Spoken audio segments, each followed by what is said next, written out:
Assalamualaikum warahmatullahi wabarakatuh. Alhamdulillahirabbil alamin wa bihi nasta'inu ala umuri dunya waddin wassalatu wassalamu ala nabiyyinal karim wa ala alihi wa ashabihi ajma'in wa ba'd. Qalu subhanaka la ilma lana illa ma 'allamtana innaka antal alimul hakim. Rabbi shrah li sadri wa yassir li amri wa hlul 'uqdatam min lisani yafqahu qawli.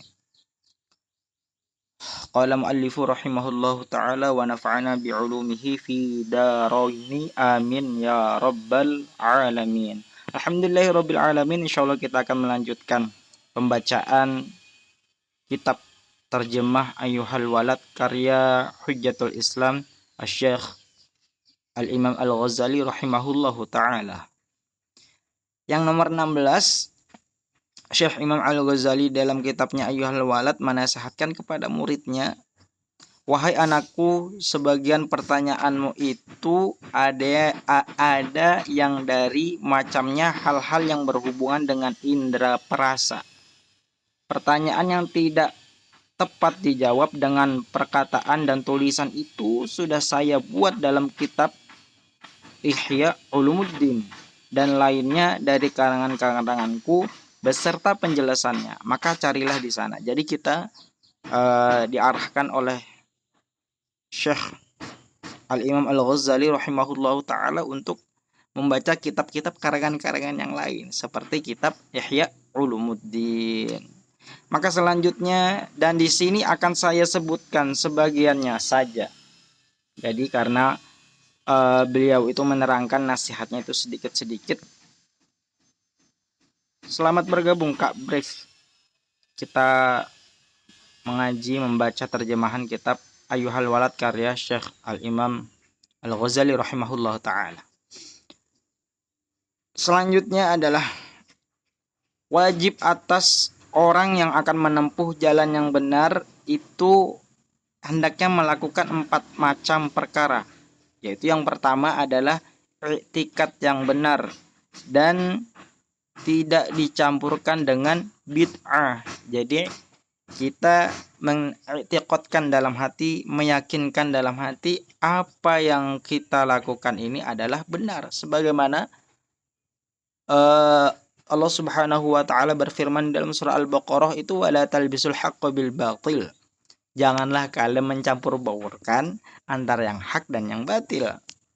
Maka selanjutnya yang nomor 2 adalah kita diharuskan untuk taubat yang bersungguh-sungguh dengan mengunci mati semua kemungkinan kemaksiatan. Ini agak sulit ya. Jadi agak sulit, tapi insya Allah kita akan menuju ke sana. Jadi Syekh Imam Al-Ghazali rahimahullahu ta'ala itu mengisyaratkan yang pertama adalah i'tikad yang baik, yang kedua adalah taubatan nasuha, serta menutup rapat-rapat pintu kemaksiatan. Agak berat di zaman sekarang, itu agak berat. Termasuk saya sendiri ini juga nasihat pribadi untuk saya sendiri untuk ya mungkin dikurang-kurangin membuka HP-nya, dikurang-kurangin untuk kita berkata yang tidak baik atau komentar-komentar yang tidak baik. Maka selanjutnya yang nomor 3 adalah meminta keridhaan dari semua lawan dan musuh sehingga tidak ada lagi beban yang ditanggung terhadap hak-hak orang lain. Jadi yang kita anggap musuh, menurut beliau setelah kita i'tikad yang baik, kita berniat untuk kebaikan. Yang kedua adalah kita taubatan nasuha. Yang ketiga agak berat, kita disuruh memaafkan musuh. Kita harus mengenolkan kembali semua salah-salah yang ada di musuh kita. Harus mengenolkan lagi. Agak susah, tapi insya Allah kita akan bersama-sama dibantu oleh Allah Subhanahu wa ta'ala untuk melakukan itu semua. Maka selanjutnya adalah, nah itu kenapa kita disuruh minta maaf atau mengenolkan kembali untuk semua musuh-musuh kita, agar nantinya ketika kita menuju perjalanan menuntut ilmu untuk menuju Allah Subhanahu wa ta'ala itu nanti ringan jalannya. Sudah tidak ada lagi ketergantungan terhadap makhluk, baik yang kita sakiti ataupun yang tidak kita sakiti, atau kita yang tersakiti. Maka yang keempat, mempelajari ilmu dunia dengan tujuan haknya untuk memperlancar perintah Allah dan mempelajari ilmu akhirat yang dapat menyelamatkan dirimu dari mara bahaya dan siksa api neraka. Maksudnya bagaimana? Maksud dari Syekh Al-Imam Al-Ghazali rahimahullahu ta'ala itu adalah kita dianjurkan untuk mempelajari ilmu dunia.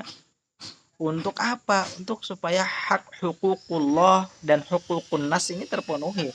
Hablum minan nas, hablum minallah itu terpenuhi. Jadi jangan kita mempelajari ilmu-ilmu dunia hanya tujuannya satu, uang misalnya. Atau mempelajari ilmu akhirat tujuannya apa? Ya sama tujuannya uang, pangkat jabatan, follower misalnya kalau sekarang. Harus diurangi kata beliau. Maka selanjutnya Asyibli berkata, Syekh Asyibli berkata, saya telah berkhidmat kepada 400 orang guru dan saya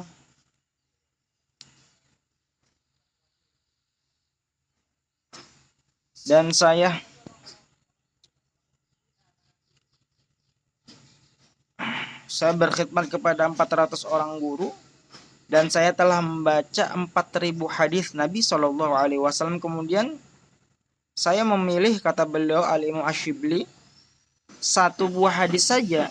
Hadis tersebut saya amalkan dan selain itu saya tinggalkan. Mengapa demikian? Ialah karena saya berpikir-pikir, kemudian saya dapati bahwa keselamatan saya adalah lantaran mengamalkan hadis tersebut. Pengetahuan ulama dahulu itu dan sekarang sudah cukup di dalamnya. Oleh karena itu cukuplah bagi saya mengambil dan mengamalkan hadis tersebut. Jadi maksudnya seperti apa? Al-Imam Asyibli rahimahullah itu menyatakan bahwasanya gurunya itu ratusan, ya. Gurunya itu ratusan, hadisnya pun yang telah dibaca itu sangat banyak sekali. Akan tetapi dia hanya mengambil satu hadis saja yang dia amalkan dalam kehidupan sehari-harinya. Yang rasanya dia cukup. Ya terserah nanti misalnya teman-teman ada yang mengamalkan misalnya hadis, jika kamu tidak malu maka berbuatlah sesukamu, boleh. Ada yang mengamalkan hadis innamal a'malu binniyah, boleh. Ada yang mengamalkan hadis, ya barakallahu fikum Kak, ya Allah baik. Ada yang mengamalkan hadis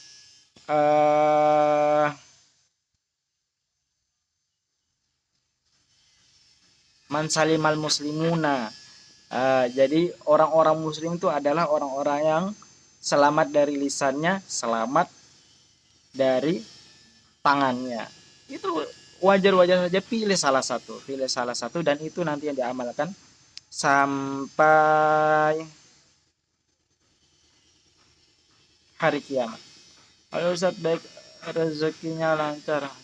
Masya Allah, ya kita semua pengen sama-sama untuk berhaji ke Baitullah. Satu-satunya rumah Allah Subhanahu wa taala di dunia ini yang kita sama-sama ingin ke sana. Mudah-mudahan kita dimudahkan oleh Allah Subhanahu wa taala. Terima kasih doanya. Selanjutnya, hadis itu adalah apa yang diamalkan oleh Al-Imam Asyibli ini. Jadi hadisnya adalah I'mal li dunyaka biqadri maqamika fiha. Beramallah untuk duniamu selama engkau tinggal di situ. Wa'mal li akhiratika biqadri baqaika fiha. Dan beramallah untuk akhiratmu sebanyak masa tinggalmu. Selanjutnya adalah wa'malillahi biqadri hajatika ilaih. Dan beramallah bagi Allah sekadar kebutuhan kepadanya. Wa'mal linnari biqadri sabrika 'alaiha.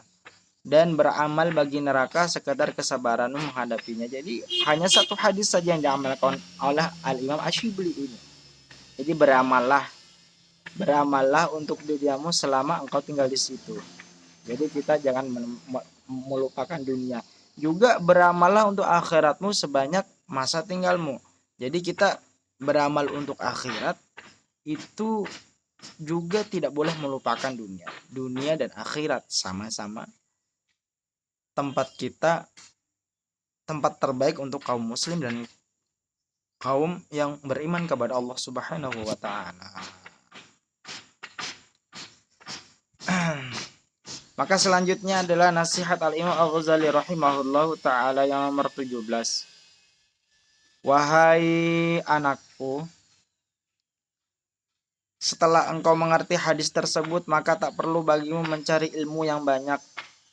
Perhatikanlah hikayat atau cerita lainnya, yaitu bahwa Hatim Al-Asom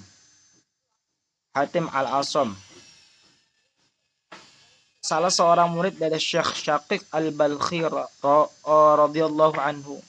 Pada suatu hari ia bertanya oleh gurunya sebagai berikut. Wahai Hatim, sudah 30 tahun kita bersahabat. Apa yang telah kamu peroleh selama ini? Kata gurunya Hatim Al-Asom. Maka Hatim ini menjawab, telah aku peroleh 8 ilmu pengetahuan yang sangat berfaedah. Inilah yang mencukupi diriku untuk mencapai keselamatan dan kebahagiaan. Aku berharap keselamatan dan kebahagiaan itu berada di dalamnya. Syaqiq bertanya, apa itu wahai sahabatku? Jadi Hatim Al-Asom, apakah hukumnya hukum pecandu? Obat-obatan apa? Obat-obatan apotek apa obat-obatan terlarang? Kalau obat-obatan apotek yang rusak ginjal, kalau obat-obatan terlarang sama, yang rusak hatinya juga, ginjalnya juga pikirannya. Selanjutnya, yang pertama adalah satu, kulihat dari masing-masing manusia mereka mempunyai orang yang terkasih yang ia cintai. Sebagian kekasih ada yang menemani pada saat sakit sehingga matinya. Sebagian lagi menemaninya sampai ke liang lahat, kemudian semuanya pulang. Ia kini seorang diri dalam kubur, lantas saya berpikir dan berkata dalam hati, sebaik-baik kekasih adalah yang mengikuti masuk ke dalam kubur dan memberi ketenangan di dalamnya. Hal itu tidak saya jumpai selain amal perbuatan yang baik atau amal soleh. Maka amal soleh saya jadikan kekasih supaya menjadi pelita dalam kuburku, memberi ketenangan dan tidak meninggalkan saya sendirian. Jadi Hatim Al-Asom itu mengambil pelajaran dari gurunya bahwasanya setiap kita di dunia ini mempunyai kekasih, dan sebaik-baik kekasih adalah dia yang menemani kita di kubur. Ada yang menemani sampai akhir hayatnya, ada yang menemani cukup sampai liang kuburnya. Akhirnya setelah cukup sampai liang kuburnya, mereka kembali dengan rutinitasnya masing-masing. Akhirnya apa? Yang di dalam kubur sisanya apa? Sisanya ada amal kita sendiri. Ini menurut Al-Imam Hatim Al-Asom dari guru beliau yang dikutip oleh Syekh Al-Imam Al-Ghazali rahimahullahu ta'ala dalam kitabnya Ayyuhal Walad. Maka selanjutnya pelajaran yang kedua dari gurunya Al-Imam Al-Hatim radhiyallahu anhu. Kulihat kebanyakan manusia itu hanya mengikuti Kulihat dari manusia itu hanya mengikuti dan memperturutkan kehendak nafsunya untuk memenuhi segala keinginannya. Maka saya memperhatikan firman Allah Subhanahu wa taala, wa amma man khafa maqama rabbih wa nahan nafsa 'anil hawa fa innal jannata hiyal ma'wa. Dan adapun orang-orang yang takut kepada kebesaran Tuhannya dan menahan diri dari keinginan hawa nafsunya, maka sesungguhnya surgalah tempat tinggalnya. Ingat, Al-Imam Hatim Al-Asom dinasihatkan oleh gurunya bahwa itu wa amma man khafa maqama rabbih wa nahan nafsa 'anil hawa fa innal jannata hiyal ma'wa. Jadi tujuan kita ini adalah surga ketika kita mengutamakan nafsu kita dalam beramal, ketika kita mengutamakan nafsu kita dalam berkehidupan di dunia ini, ya sudah, berarti tujuannya stop sampai situ. Bukan fa innal jannata hiyal ma'wa lagi, bukan surga lagi yang kita tuju, bukan surga lagi. Kemudian yang nomor 3, nasihat gurunya Al Imam Al Hatim Hatim Al Asam kepada dari gurunya. Yang nomor 3 adalah manusia itu suka mengumpulkan kesenangan duniawi, menahan dan mencengkramnya. Maka aku lantunkan pikiranku dan hatiku pada firman Allah Subhanahu wa taala. Ma 'indakum yanfadu wa ma 'indallahi baq. Apa yang di sisimu itu nanti akan lenyap, dan apa yang ada di sisi Allah itu akan kekal. Di surah An-Nahl ayat 96. Jadi kita manusia ini seneng banget sama dia, ngumpulin apa yang belum pasti, bermegah-megahan dengan yang akan lenyap. Padahal apa? Padahal di dalam surah An-Nahl ayat 96, ma 'indakum yanfadu wa ma 'indallahi baq. Dunia, apa yang akan di sisimu itu akan lenyap, dan apa yang di sisi Allah itu akan kekal abadi. Bismillahirrahmanirrahim. Kemudian selanjutnya adalah nasihatnya gurunya Al Imam Al Hatim Al Asam.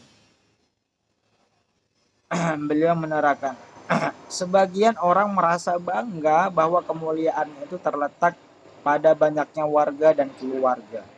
Sebagian beranggapan bahwa kemuliaan itu terletak pada banyaknya harta dan anak, lalu mereka pun membanggakannya. Sebagian yang lain beranggapan bahwa kemuliaan dan ketinggian martabat berada dalam perilaku yang lazim, keserakahan dan pertumpahan darah sesama manusia.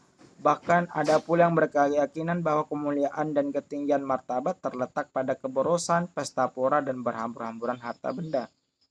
Maka saya berangan-angan dan merenungkan firman Allah Subhanahu wa taala, inna akramakum indallahi atqakum innallaha alimun khabir, di surah Al-Hujurat ayat 13. Maksudnya apa? Maksudnya adalah orang itu merasa bangga ketika dia banyak temannya. Orang itu merasa bangga ketika dia banyak yang mengenal, martabatnya tinggi, jabatannya tinggi, dipandang orang. Banyak dari kita itu memandang seperti itu, bahwa dia ini ulama karena dipandang orang. Bahwa ini dia ulama karena puluhan juta viewers misalnya di YouTube. Padahal enggak, sebenarnya apa? Inna akramakum indallahi atqakum. Innallaha alimun khabirun. Innallaha alimun khabir.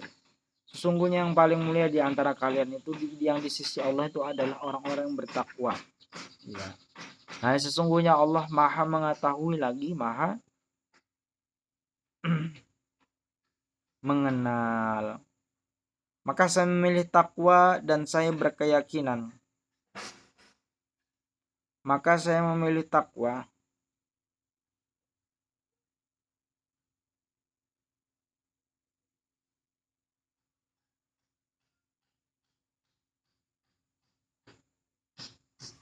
bahwa Al-Quran itu betul, sedangkan dugaan mereka itu adalah salah dan lenyap.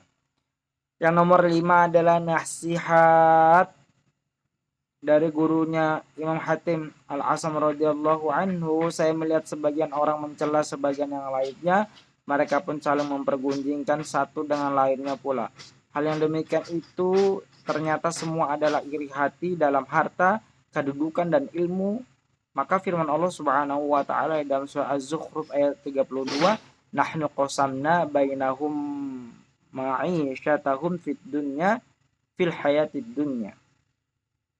Maka kami telah menentukan antara mereka penghidupan mereka dalam kehidupan dunia. Maka saya mengerti bahwa sebagian kehidupan itu tentulah dari Allah sejak zaman azali. Akhirnya saya tak mau hasut kepada seseorang. Saya tidak rela dengan pembagian kehidupan dari Allah. Saya telah rela dengan pembagian hidup dari Allah Subhanahu wa taala. Nahnu qasamna bainahum ma'isyatahum fil hayatid dunya, bahwa Allah Subhanahu wa taala itu telah membagikan di antara mereka apa yang diberikan oleh Allah Subhanahu wa taala, penghidupan di dunia sudah dibagi-bagikan. Kalau kita masih ngebet harus ini, harus itu dalam mencari rezeki, padahal kita sudah berusaha maksimal, akan tetapi kita masih merasa rendah diri, kurang dalam qanaahnya, maka kita diisyaratkan mengingkari firman Allah Subhanahu wa taala dalam surah Az-Zukhruf ini di ayat 32. Insyaallah kita akan bertemu lagi di live-live berikutnya. Untuk kakak yang baru bergabung, terima kasih sudah menyimak. Ini adalah kajian pekanan pembacaan terjemah kitab Ayyuhal Wailat karya Syekh Hujjatul Islam Al-Ghazali rahimahullah taala. Marilah kita tutup dan bersama-sama membaca doa kafaratul majelis. Subhanakallahumma bihamdik asyhadu an la ilaha illa anta astaghfiruka wa atubu ilaik. Wassalamualaikum warahmatullahi wabarakatuh.